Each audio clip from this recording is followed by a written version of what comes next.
Hoje o Sesc Cultura ao Quadrado tem a alegria de receber Marcelo Linhos e essa viola encantada e encantadora. Como não derreter com uma música dessa, Marcelo Linhos? Pois é, essa é a minha violinha, ela se chama Mística. Tem nome? Tem nome, tem nome. Você estava contando que essa viola é uma viola muito especial, feita sob encomenda. Eu queria que você contasse essa história desse amor aí, dessa relação tão próxima com essa viola. Essa viola, agora eu não consigo mais desgrudar dela. Eu tenho outras violas que eu não consigo tocar, inclusive, porque eu me dei muito bem com ela. Ela se encaixou em mim, eu me encaixei nela. Foi uma viola que eu desenhei junto com o Virgílio, que é o luthier que a fabricou. E eu tinha a necessidade de ter um instrumento pequeno para poder viajar mais, né, nas turnês que eu faço com a viola e com os melhores do mundo, para ela estar sempre comigo. Então a gente acabou chegando nessa violinha pequena. E quando eu fui encomendar, ele tinha um violão que era pequenininho, que desmontava e tal, e chamava Morfeu. Nossa! Aí eu falei, uau, eu quero uma viola tipo essa aí e tal.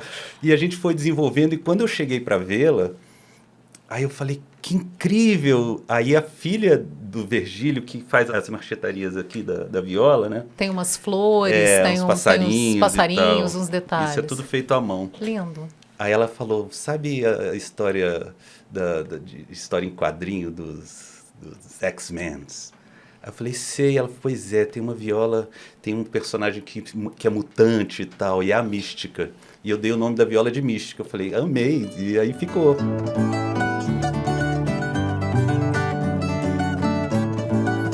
Você fala que não é o violeiro que escolhe a viola, é a viola que escolhe o violeiro.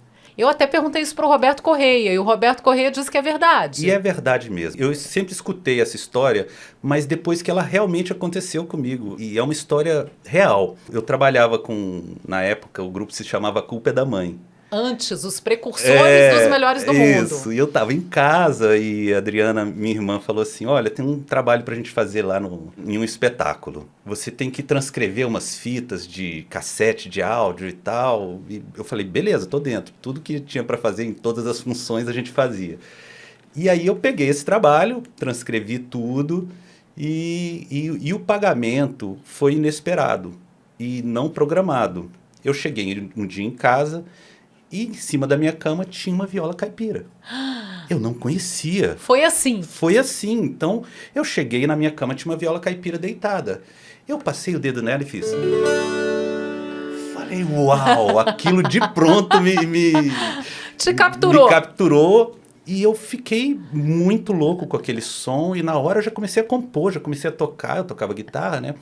E comecei a tocar, descobrir afinação, tentar afinar E aí sim, comecei a ir atrás de material, caí direto na frente do Roberto Correia, né? Que os poucos livros na época que existiam eram dele, e ele morava na minha cidade. Grande referência de viola caipira, né? E aí eu fui me apaixonando, a viola realmente me escolheu, caiu na minha cama.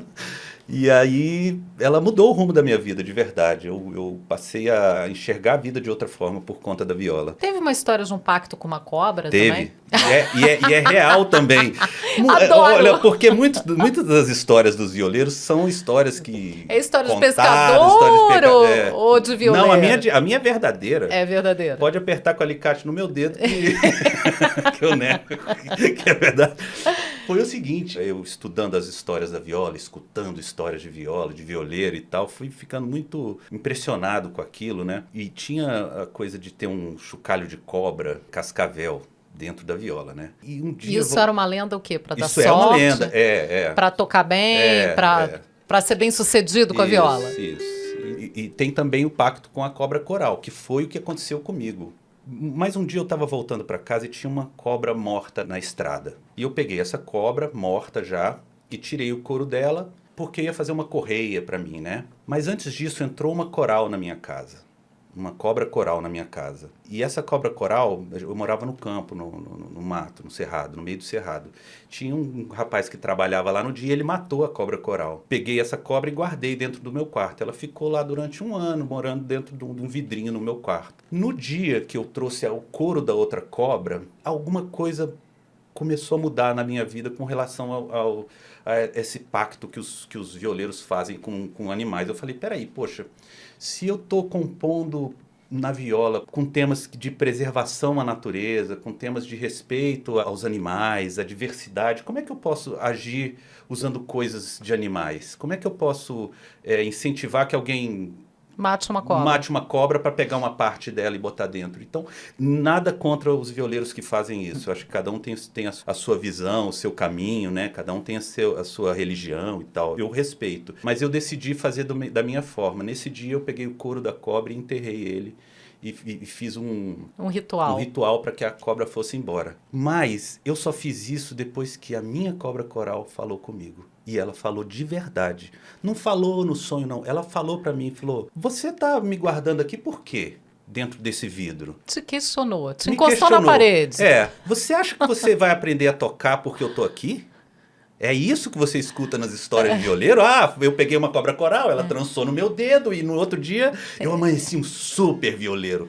Ela falou, você acha que eu vou te ensinar alguma coisa? Você acha que prender animal num vidro de éter vai te ensinar a tocar alguma coisa?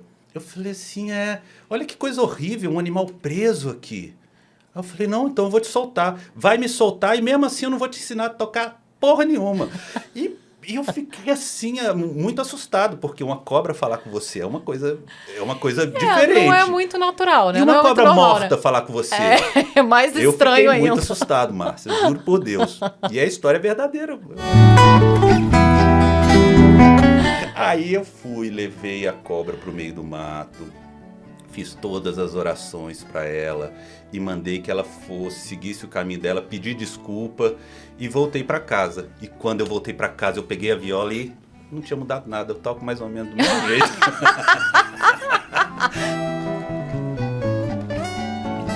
Muito bom, isso é muito gostoso, né? Essa relação com o instrumento, eu acho que os violeiros têm essa coisa muito forte, né? Do instrumento fazer parte mesmo ali, não só da história, mas ali fazem parte do próprio corpo, né? Uma extensão do seu corpo, quase. Mas você sabe, Márcia, logo nesse começo, eu peguei um avião e fui para Portugal. Isso eu tô falando de 25 anos atrás. Eu peguei um avião e fui para Portugal e fiquei andando em Portugal atrás das histórias da viola. Foi na fonte, né? Porque para quem não sabe, muitos sabem, mas esse é um instrumento medieval, um instrumento muito antigo. Ele tem 500 anos a mais do que o violão, é um instrumento da época dos reis e tal. É um instrumento que veio ali daquele lado ibérico, né, de Portugal e tal. Chegou no Brasil, se espalhou, foi o primeiro instrumento de corda que chegou no Brasil, né? Então ele se espalhou aqui, ganhou muitos nomes, né? Esse instrumento tem realmente uma mágica, ele tem realmente um poder, sabe? É um instrumento que compõe a nossa identidade brasileira. E é por isso que é muito importante a gente falar desse instrumento, não deixar ele sem dúvida subjugado a alguns tipos de música e nem tratá-lo de forma pejorativa, porque é muito importante na formação da nossa música popular brasileira.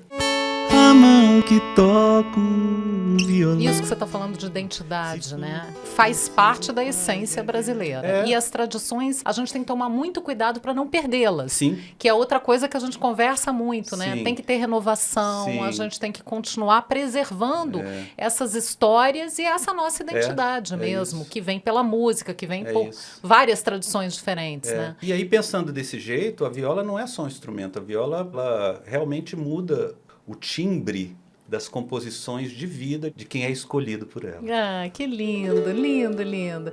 Você falou que você foi a Portugal beber nessa fonte ali, na essência da viola caipira, e agora você voltou a Portugal numa turnê com o Dueto Brasil. Eu queria que você falasse um pouquinho. O Dueto Brasil é com a Andréa Teixeira, que faz piano e flauta e de vez em quando canta um pouquinho também. Exatamente.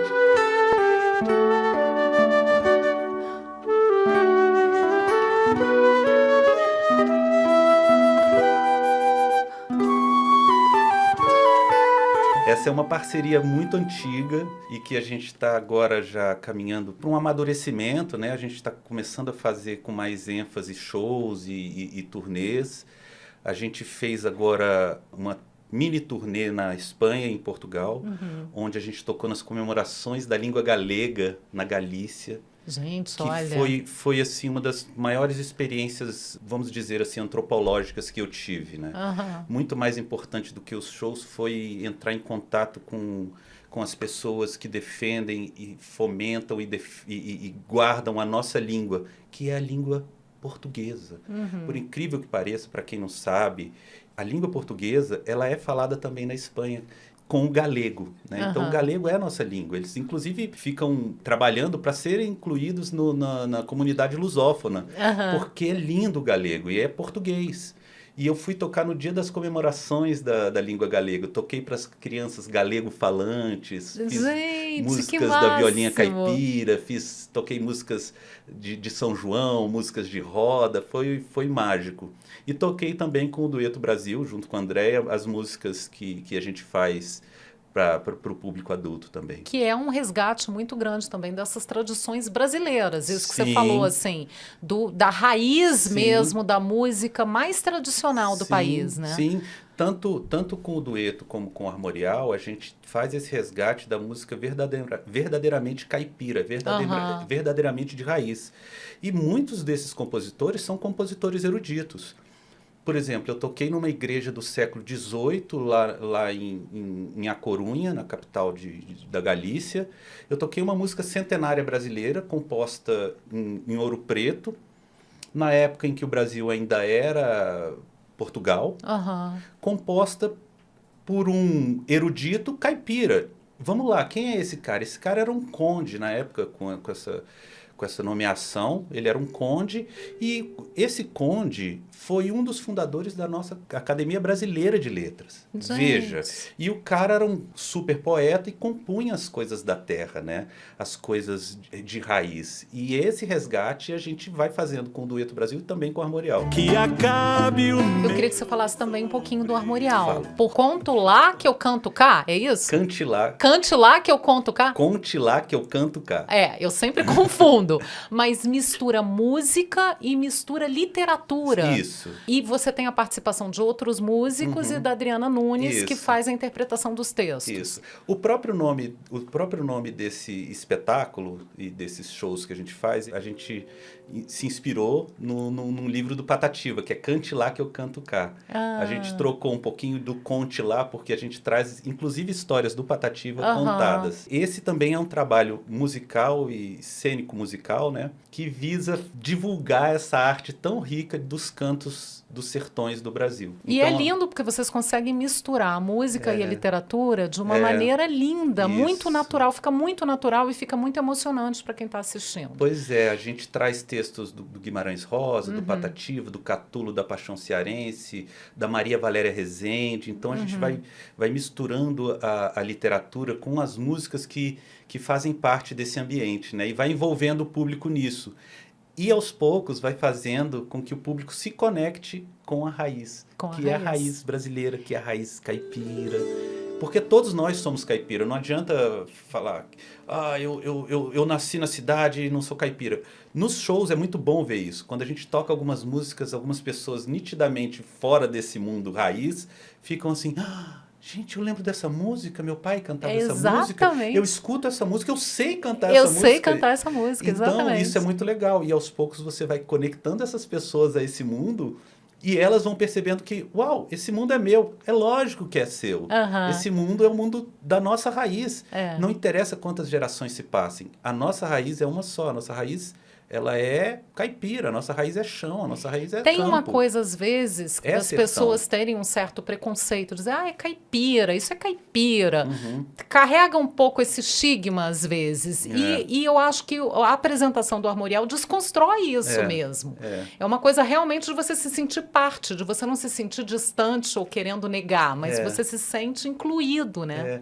Esse é o grande objetivo nosso Aham. com esse trabalho, né? Fazer com que as pessoas percebam a importância de não fazer julgamentos prévios com relação ao instrumento, com relação a estilos, né?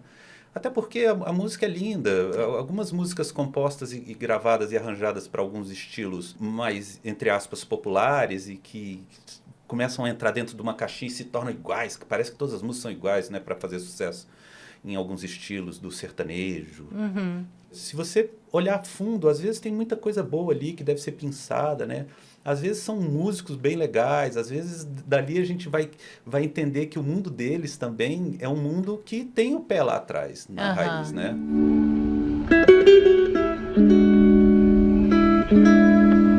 Agora, Linhos, eu acho muito interessante. Eu já assisti o Armorial, acho que umas 4 ou 5 vezes. E às vezes são as histórias que a Adriana conta ali no meio das músicas, são histórias que ela já contou, que eu já ouvi a Adriana contando, inclusive. E eu continuo me emocionando. É impressionante. E você estava dizendo que no palco você se emociona também, né? A gente fica super emocionado no palco também. E eu sou muito, muito sensível ao olhar das pessoas, do público, né? Então, muitas vezes... Contagia um pouco. Eu fico ultra contagiado. E como eu tenho que cantar e muitas vezes comandar ali o show no sentido de fazer a amarração, às vezes eu abaixo os olhos e procuro não olhar para as pessoas, porque um olhar um pouquinho mais emocionado me emociona, embarga minha voz, eu desafio aí já era. Mas é porque realmente vocês fizeram uma apresentação, o Dueto Brasil, no Clube do Choro, mas a Adriana participou, ela fez uma participação especial. E foi muito emocionante. Eu acho assim, não teve ninguém ali que não tenha ficado arrepiado na hora que ela estava falando o texto. É realmente impressionante essa conexão que o espetáculo consegue fazer, trazer o público mesmo para dentro, né? Isso. Isso acontece em todos os palcos. Agora com essa turnê do Dueto Brasil, e quando eu falo assim desses dois grupos, eles são meio juntos um do outro, né? A gente faz mais ou menos o mesmo trabalho, né? Tanto é que quando a gente foi fazer uma turnê no México com o Armorial, eu convidei a Andréa Teixeira como convidada especial, né? Então a gente misturou um pouquinho os repertórios. Quem são os outros músicos que estão com você no Armorial? Olha, essa companhia é formada por 4 pessoas. Eu, que faço viola, caipira e voz, a Adriana, que é a nossa atriz, o Marcelo Lima, que é nosso bandolinista, e o Nelson Latifi, o violão de 7 cordas. Então somos nós 4 e nós 4 fazemos vários tipos de formato do armorial. Nós temos o armorial mais instrumental, nós temos o armorial só com os 3 músicos, só cantados, show musical, nós temos o armorial cênico musical, nós temos o armorial só eu e a Adriana fazendo contação de história para pequeninos. Então a gente joga em todas as fazem a do formatação campo. diferente de acordo com o que vocês querem apresentar. A gente já visitou 7 países nessa onda. Ah, que massa. Isso é muito legal, levar essa viola caipira, essas histórias para a África do Sul, por exemplo, onde a Adriana foi aplaudida porque eram histórias que as pessoas tinham saudade de ouvir, né? Muito legal.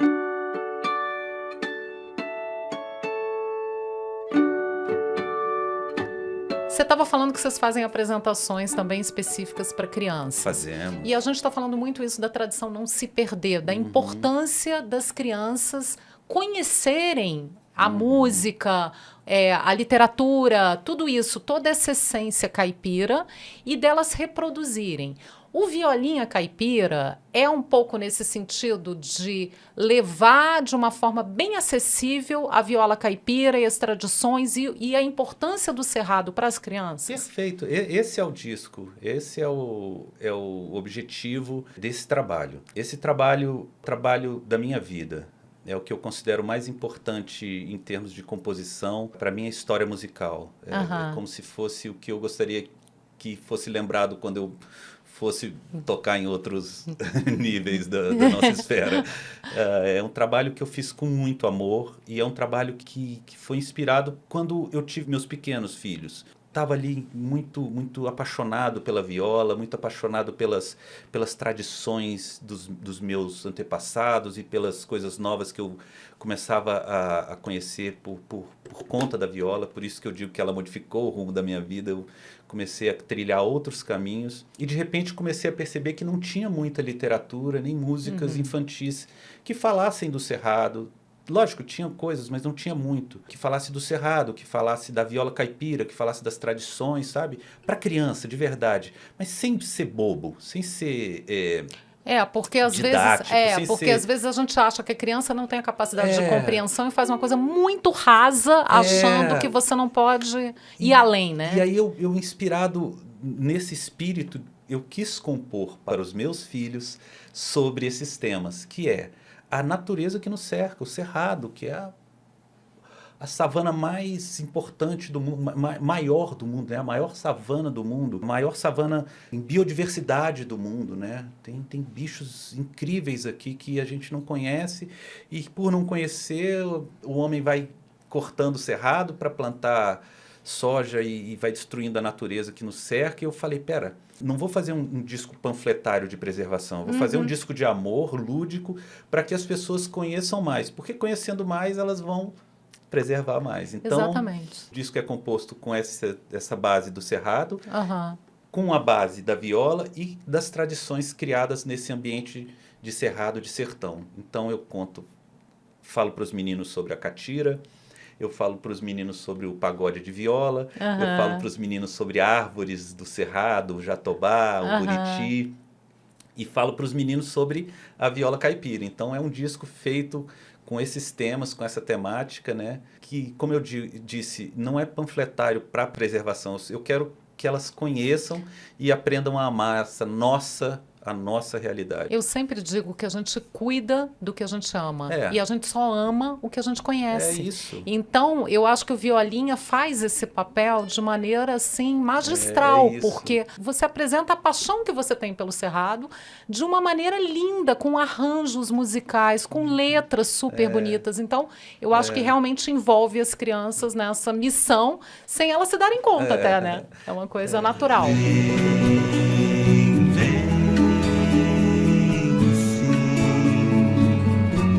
Que aqui tá fresquinho, tem fruta. Mas você vem do heavy metal. Venho. Isso aí é uma coisa que, pra quem não sabe do seu passado, a pessoa, como assim do heavy metal? Eu conto tudo do meu passado. E né? É do heavy metal, Sim, vem. sou. E como é que foi essa transição? Foi essa surpresa de ter uma viola quando você chegou deitada na sua cama te esperando? Mas como é que foi essa transição? Você abandonou o heavy metal ou você ainda tem... Não abandonei na época e não abandonei hoje. Eu continuo escutando muito heavy metal, continuo sendo metaleiro, adoro a música do heavy metal. Assim como a viola, o heavy metal, a guitarra do heavy metal, a música pesada, o underground, ele é muito mais do que um lado musical. Quem entra nesse mundo e entra de verdade, você acaba se embebedando dessa cultura. E ela passa a ser não só uma cultura musical, mas também uma cultura de vida. E o heavy metal tem esse poder nas pessoas mais jovens. E eu adentrei esse mundo e adentrei de verdade, né? Eu trabalhei, eu passei anos compondo e tocando profissionalmente o heavy metal. E até hoje vejo que isso faz parte, sim, da minha vida. Não só musical, mas assim, ele me ajudou a me formar como pessoa, né? Então o rock pesado ainda faz parte da minha vida. E quando a viola entrou nessa jogada, ela fez um link, ela me ligou à minha infância, às músicas que eu escutava antes do rock, né? Então eu não deixei de ser uma coisa para outra. Até porque quando eu era do heavy metal, eu já tinha dentro de mim... escutava e tocava músicas da minha infância, músicas da minha família, músicas que compuseram a minha identidade musical. Eu já era do teatro, por exemplo, então eu não deixei de fazer teatro para ir para o heavy metal. Todo mundo convive em harmonia aí nesse balaio. Então, quando a viola entrou, eu simplesmente incorporei um lado a mais e comecei a puxar da minha infância e olhar para o futuro das coisas que me conectavam à terra e misturar com esse mundo do rock, do teatro. Então, nada perdeu espaço. Todo mundo vive bem aí. Todo mundo vive bem. Eu só fiz as minhas opções. Hoje eu não toco mais heavy metal. Não tenho vontade de tocar. Mas nem nos melhores? Nos melhores toco. Nos melhores você toca, porque isso que eu ia dizer. Eu acho que você acabou dando vazão para esse lado um pouco nos melhores do mundo. Sim, que sempre. Eles têm o espaço para isso, Sim, né? Ali sempre. você conseguiu esse espaço para isso. E eu queria que você falasse um pouquinho desse seu trabalho com os melhores do mundo, porque é uma vida, né? Vocês têm muito tempo, décadas de estrada, desde A Culpa é da Mãe, depois viraram os melhores do mundo, e é quase uma segunda família, né? né? Márcia, a gente faz esse ano 28 anos de estrada juntos, né? É uma loucura, né? É muito tempo junto, né? A maior parte da minha vida cronológica eu estive junto com essas pessoas. Então não é como se fosse uma família, é realmente uma família de fato. E nesse grupo, é um grupo que foi se formando com a contribuição pessoal de cada um, mas como cada um encontrou essa forma. Todos tivemos a liberdade de ir colocando peças, né? Cada um colocando as suas peças, dando as suas contribuições, e assim se formou essa energia dos melhores do mundo. Eu acho que é por isso que a gente está junto há tanto tempo. Porque todo mundo se respeita, todo mundo aceita a contribuição do outro e todo mundo contribui com o máximo que pode dar. Por exemplo, a minha irmã Adriana, ela é atriz da companhia, ela é fundadora da companhia, mas até hoje é ela que faz os figurinos da Culpa da Mãe, costura junto com a minha mãe. Da Culpa da Mãe não, dos melhores do mundo desde hoje. A Culpa da Mãe, desde a Culpa da Mãe. É ela que faz os figurinos junto com minha mãe, eu ia fazer esse link da minha mãe. Porque a culpa é dela, né?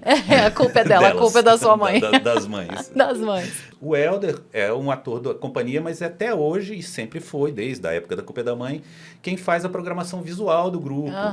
Então, cada um vai dando as suas contribuições.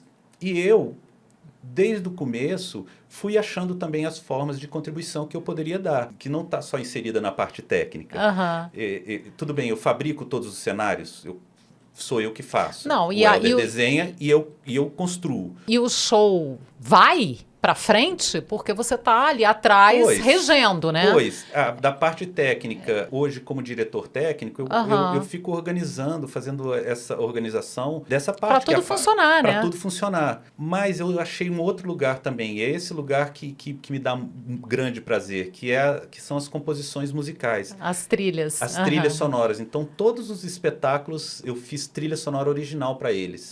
Então, todos os espetáculos têm músicas originais. Mesmo que as músicas originais não sejam usadas nas peças, sabia disso? Né? Então, às vezes eu componho para um espetáculo porque me deu vontade, porque eu me inspirei. Mas isso depois vira um CD. Isso depois vira um CD, como virou. Depois você junta tudo isso e pronto, lança um CD dos melhores. Eu lancei o CD quando a gente fez 20 anos, ou seja, já tem 8 anos, com 20 dessas composições originais, e com participações, 20 bandas de Brasília. Exatamente, participações especiais de várias bandas de Brasília. Sensacional. Eu tenho esse CD, eu adoro. E daqui 2 anos a gente faz 30 anos e vem uma grande surpresa aí. Spoiler no Sesc Cultura ao Quadrado. Quer? Claro, por favor! Na ocasião dos 30 anos, eu vou juntar a essas 20 músicas já gravadas por bandas de Brasília, eu vou juntar mais 10 músicas originais gravadas por outras bandas. Sensacional, amei o spoiler. Já quero o CD, já tô na fila, já tô ali. Eu acho que na ocasião não vai mais nem ser CD, né? O CD tá deixando de existir. Né? Talvez volte pro LP, né? Talvez não, eu sou colecionador de LP, eu até hoje compro LP. Pois é. Eu adoro. Você falou muito dessa questão, a gente estava falando dos cenários e você falando da sua mãe, né? Que participa fazendo figurino, né? Junto com a Adriana. E a sua mãe é pioneira de Brasília, né? Ela é pioneira. Ela tem uma história linda com a cidade, realmente de doação, né? Aquela coisa dos pioneiros que vieram para cá e ajudaram a erguer Brasília. Sua mãe é dessas. Ela faz parte disso. Faz parte disso. É linda a história dela. Tem um livro, inclusive, que conta a história da sua mãe e tal. E aí eu queria encerrar esse nosso papo, você que tem isso aí dos pioneiros no sangue, perguntando o que é a Brasília para você. Primeiramente, a minha casa. E ela se tornou minha casa mais ainda quando nasceram os meus filhos. Então, Brasília é para mim a minha casa, não só de pisar no chão. É minha casa onde eu me sinto seguro como ser humano. É o amor que eu tenho e levo para além mar. Lindo, Brasília é minha casa. É minha casa também. Essa cidade é mágica, é única. Essa cidade é mística. É mística. Como a viola. Eu queria então que você encerrasse com mais uma música, mais uma palhinha pra gente. Bom. Então vou tocar um pedacinho da música que eu fiz para as crianças sobre a violinha caipira. Lindo. Você conhece a viola, menino, viola caipira. Você conhece a viola, menina, viola caipira. São 10 cordas de aço num braço de pau, corpo de pinho, som sem igual, viola brasileira, nascida em Portugal.